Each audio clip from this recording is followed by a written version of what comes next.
Hi everyone, in this video we will take a look at common formatting issue that users typically face when working with large numbers. So if your data has large numbers, then at times Excel does not show you the entire number. It will show you part of the number and then it will be followed by E plus. E basically means exponential, which indicates that the number is a large number.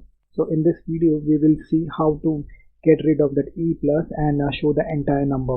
Yeah, I already have some data in that I already have some numbers where it shows E plus 14.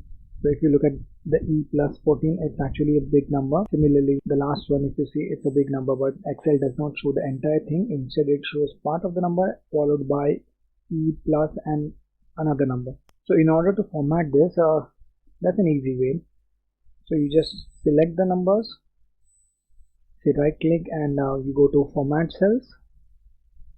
So what you have to do is, if you see general, if Excel shows general for you, you have to choose number.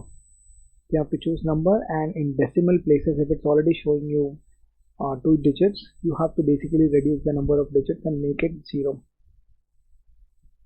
Yeah, so change from general to number, remove the decimal places, remove the decimals, and then click OK. Yeah, so now it has changed. Now just increase the column size, and now you'll be able to see the number. Now you'll be able to see the complete numbers. So this is how you get rid of the E plus in Excel. Thanks for watching the video.